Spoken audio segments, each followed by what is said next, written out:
I was thinking about following your excitement and how the ego can be helpful or obstructive in allowing you to follow your excitement. So let's say a person wants to try a new endeavor, which might involve quitting their job and following their passion that way, but they have a lot of anxiety about the financial consequences of that. Yes. And so how does this happen that the person is able to balance out the energy between their higher mind and their physical mind in order to be able to have everybody do their job appropriately in that scenario? First and foremost, as we have said, you must honor the belief system that is there to whatever capacity you feel it is necessary to do so. In other words, you give honor to the belief system that the ego has created and recognize that from the ego's perspective, it is valid. From the physical mind's perspective, it is valid. Therefore, you don't abandon it willy-nilly, as you say. You work with it. You, in a sense, make a deal. You say, all right, I'll tell you what, physical mind, ego mind, I'll tell you what. I will continue to work with, say, 90% of that belief system, but give me just 10% to play around with, and I will show you that that 10% can actually work. Make a deal, strike a deal with the ego to give you some latitude to move beyond, even a little bit, incrementally beyond the belief system you believe is necessary in order for you to continue. As you make those deals and keep doing them, bit by bit, you will train the ego to understand that as you ask for more and more latitude, the ego will actually feel itself being more and more supported, and it will allow you more and more and more latitude until such time as one day you will look around and realize that all the old belief systems are already gone, and that you allow yourself complete support with the new belief systems in whatever way actually supports you. The second thing is, while you're doing that and making those kinds of deals with the ego, if that's what it takes, is to embark on an expedition, embark on a campaign of redefining the ideas that you're using. For example, the idea that the only way you can be supported in life, the only way you can be allowed to do the things that you desire to do, is with one particular format or representation of abundance. Remember that our definition of abundance is the ability to do what you need to do when you need to do it. Period. Now, if on your planet money is one of those things, all well and good. But the idea is it's simply required that you have the ability to do what you need to do when you need to do it. And if money isn't necessarily the way in which it's best to do that thing, then your reality, your higher mind, will actually bring you the thing that would actually allow you to do that with less effort. Because sometimes if you insist that money's the only way a certain thing can be accomplished, again, that might simply be setting up an obstacle to bang your head against, when in fact your higher mind could actually bring it to you in a more easy way if you would only relax your definitions about what you think you need.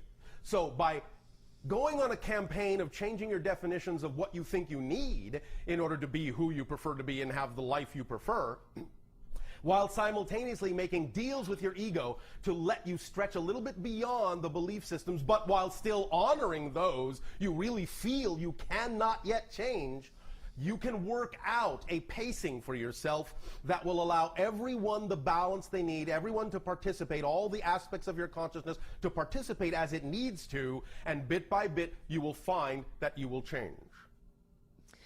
So if the ego is frightened in that scenario, Yes. will it sometimes try to sabotage the person? Like they'll say, Yes, of course. okay, I'm going to try But this. that's why you need to strike a deal. You see, you need to find a negotiation that works. Because the only time that the negative ego will sabotage you if it feels it's not gotten a fair listen, a fair deal, a fair negotiation. If it feels that you are avoiding it, attempting to go around it, circumvent it. You understand? It sounds like So business it protocol. is a business deal. Because the physical ego is all about physical business, the physical world. Therefore, one good way is to use its own language. Deal with it in a negotiation and allow it to understand that you are willing to negotiate fairly. So if you negotiate a fair deal from the ego's point of view, and it allows you some latitude in that negotiation, then there is no reason why it would need to sabotage you. The sabotage only comes when you have not negotiated a fair deal. That sounds incredible, because it's really about understanding the language of the ego. Yes. And talking in terms that it really can embrace. Yes. And accept. Absolutely. It's all about definitions, understanding them, and working with them. Well, wait. If you're going to ask a question, you need to be into the microphone. So would you like to just step over here for a second and ask the question? So just to be clear, which part is making the deal with the ego? Very good question, because you see, that's where the cleverness comes in. Because the idea is that the one that is actually negotiating with the ego is the higher mind. And so by bringing up the issue of creating a fair negotiation, you have already brought the higher mind to the table. And it starts negotiating with the physical mind in a fair manner, because higher mind is all about balance and fairness. But you're using the physical mind's language in order to get the idea across. So both are present in the negotiation. That's the issue. Both are present at the table. By even offering the idea of a negotiation, you have brought both the physical mind and the higher mind to the table to work out the best deal for the whole person. And that's the underlying issue in the negotiation. You are working out a fair deal for everything involved, for the whole being, for both sides, for both polarities. All right? Okay, that's great. I'm getting a lot more clear on how you can have this dialogue with all these different aspects of yourself. Yes. And become a unified person. Yes. Thank you. Thank you, Thank Bašar. you. So you does have to start, in a sense, with giving the physical personality, in a sense, let's say, you have to give it the first win in the negotiation. You follow me? Okay. By honoring the belief systems it has created, by validating them and recognizing that from the physical mind's point of view, they are valid. It's only trying to protect you after all. It's protecting itself, but it's protecting you. Yes. Because it thinks itself is you. Yes. So the idea is that what it's doing, no matter how detrimental it may seem, no matter from what negative place it may seem to come, it's doing it out of love. Making the statement in your negotiation, your opening statement in your negotiation, that you recognize that it's doing what it's doing out of love, is the way to begin the negotiation. And then what you're returning with is the idea that what you are also proposing is out of love, because you want the ego to survive and you want it to experience joy in doing its job effortlessly. And therefore, what you're going to propose is a sensibly and reasonably paced unfolding of a change in a negotiation that honors its side, its view, while at the same time also allowing you to prove to it that the changes you are proposing will serve it as well. So it's a win-win situation. But you must start any such negotiation by letting it, in a sense, win its first point, because the ego is all about winning. Yes. And when you can teach the ego then that you're interested in a win-win, it will start to relent and grant you some leeway. Then you can work with whatever it is it gives you, and even if you are given a seed, you can expand that and keep expanding that in your future negotiations as you prove, bit by bit, that the old beliefs are no longer necessary for the ego to continue to win. At a certain point, you will cross a threshold in those negotiations where the ego will actually be eager to grant you more and more and more leeway, because it will actually start to feel the burden lighten up on itself. It will actually start to feel more like its true self. It will actually start to stretch out and say, you know, this isn't half bad. Well, in fact, then maybe it is just half bad. But it is working its way to being all good. Does that make sense? Yes, it makes sense. Does that help? Yes, it helps, and I think it may answer the second part, but I'm going to ask it anyway. Oh, all right. So then when I get the ego to be quiet for a while, then I spend the second part asking questions of my higher mind and then waiting for an answer and writing it down. You can. Again, remember, it is important during this point to actually use this quiet time to begin a dialogue with your higher mind in whatever way will allow the ego to feel that you're not tricking it. Give me an example. Do it. Well, Do the dialogue. You have to express the idea that you're going to... Are you familiar with the idea? Again, this comes back to the idea of what you call business language. Are you familiar with the idea of full disclosure? Yes.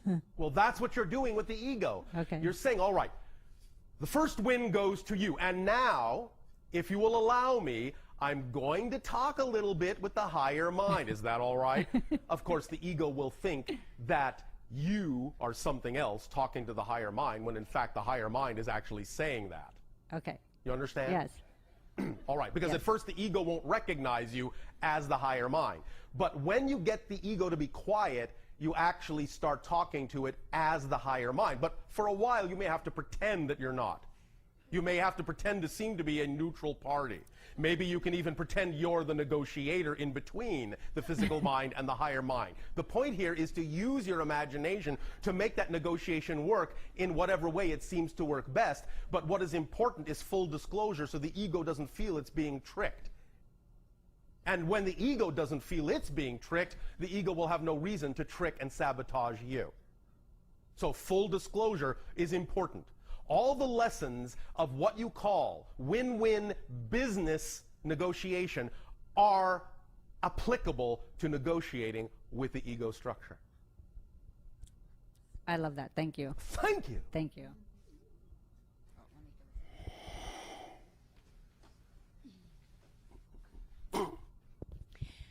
Bašar, I am absolutely excited and delighted to be here with you. Oh, all right. Thank you so and much. Good day. Good day to you, good day. I have been asking my ego to allow me to exponentially move forward away from what I recognize as limiting belief systems. And how has it responded? Well, it's you know, it's going pretty well. I have All big right. dreams, but they feel surrounded by limitations. What happens is I get very close Yes. to the people and experiences that could, you know, that might be the ushering me in towards Yes. them. Yes. And then something recoils and I end Yes. up sort of in a cross between dire circumstances and Yes. debt and this possibility of amazing Yes. things. That's So, because you have set up the negotiation to allow the ego to toy with you. yeah. It's a mean ego that I've got. All right. I'm working well, on it. Again, the idea is to go back to the 0 point. Renegotiate the deal. Okay. Don't be so insistent on having a particular kind of expansion.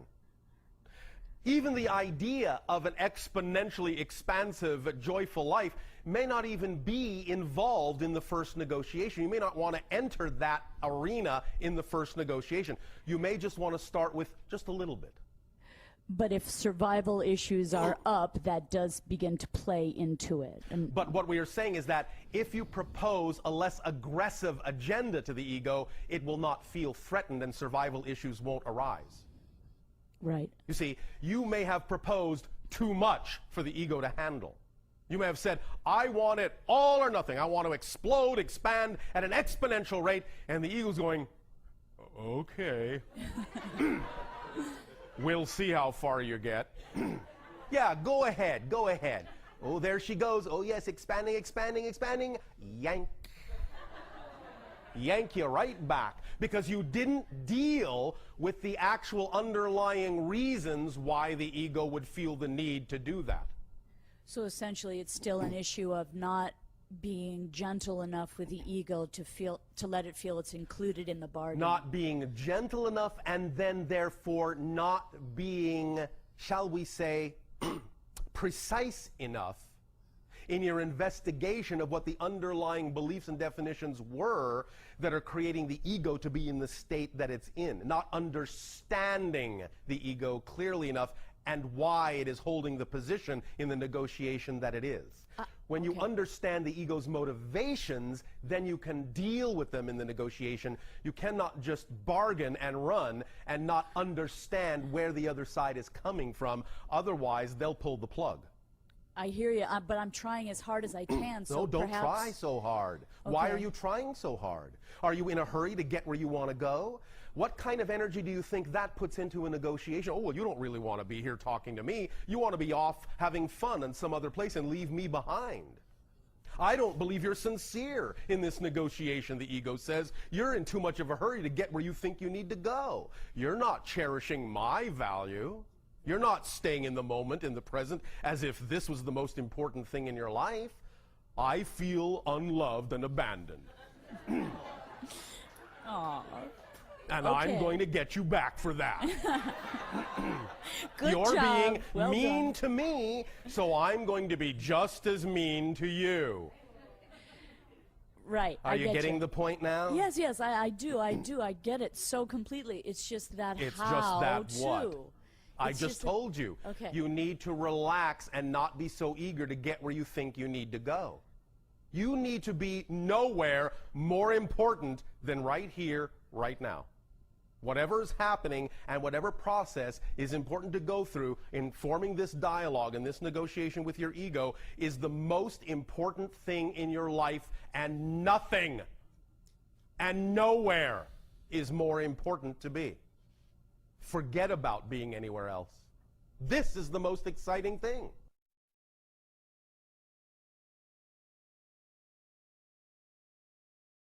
Yeah.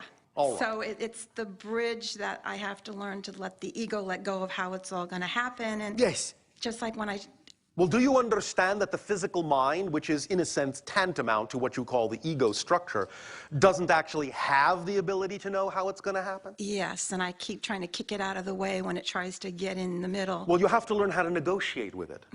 You have to learn to give it something. You have to learn to let it know that you appreciate it, that it's doing its job, but that's all it has to do so that it doesn't have to bear the weight of the world on its little shoulders, which are not designed to carry that weight. You have to be nice to it. You have to treat it well. Okay. You understand? Right, but can you give me a way to differentiate when it's the channeled information I'm receiving versus the ego trying to give information? Well, ask yourself the question, do I really need to know this now? Do you trust the idea that memory is created in the present? Yes. Do you understand the idea that you will simply know what you need to know when you need to know it and trust how your life unfolds to bring you the information when you need it? Yes. All It's right. just in the moment when it's happening to sit back and go, okay, this is happening for a reason. Yes. And to step back and let it happen. Yes. And then put the meaning into it that you wish to put into it so that you can extract the effect that you will get out of it. And when you do that, send the ego a message that it's going to benefit greatly from this in a partnership with you. Okay. That you're not tricking it, you're not hiding anything, you're not trying to annihilate it, you're not trying to kill it, it won't die. You are letting it do the job it was designed to do, and you're working in partnership with it so that it will be eager to receive this information in the way it comes and know that it doesn't have to control and micromanage every little thing. Okay. So it benefits too. Every idea that you have separated yourself into can now be brought back into a holistic partnership where everything benefits. If you cannot seem to convince your ego structure of that, look for the belief deep within you that defines this idea in a negative way, as if the ego is going to lose out. Because as soon as the ego feels it's going to lose out, it will try to hold on to anything that it can. And it will constrict the flow of energy. So it's all about really letting it know you unconditionally love it, you thank it for the job that it's doing, that it was designed to do, and it's going to benefit greatly by working in partnership with the higher mind as well. And that it's going to take the weight off its shoulders so it doesn't have to be quite so tired. Right. Or it feels like it's being not acknowledged Yes, at times, and to yes. say it's done. Always thank the ego for the perspective it has given you, because it is doing its job, at least the best that it knows how to do with the belief systems that all of you have fed it. Okay. But it is doing its job. Everything that is being done in that way is being done out of love to the best of its ability. If it simply has come up short, then it's only because it is working with limited tools or limited belief systems. So you can discuss with the ego, have this dialogue with yourself about other ways, other perspectives, other tools it can use, so that you always know you're letting it know what's going on. It's never being left out of the conversation. You're always keeping the ego in the loop. Okay. Make sense? Makes So you'll sense. work together as a partnership. You can make an agreement with it. In fact, again, along the lines of always acting these things out as best as you possibly can, sit down, literally, physically, sit down and write out, literally write out a contract between you and your ego. Okay. And state therein what the job is, just like in any contract. This is your responsibility, this is my responsibility, we agree to this, we agree to that, sign here, done deal. Anytime you physicalize things like that, because you are all so used to the concept that physical reality is solid and real, anytime you actually physicalize something like that, you will make it seem more real to you than just keeping it in your head. Get it out physically in front of you so you will have a piece of paper. And anytime the ego acts up, ooh, contract. Looky, looky, you agreed. Because it's to your benefit. Remember, rattle, rattle, rattle the paper. Do it physically, because that's what you're used to doing. Thus, you will put more stock in it. So use the limitation in an unlimited way, creatively. You understand? I understand. Thank you. Thank you.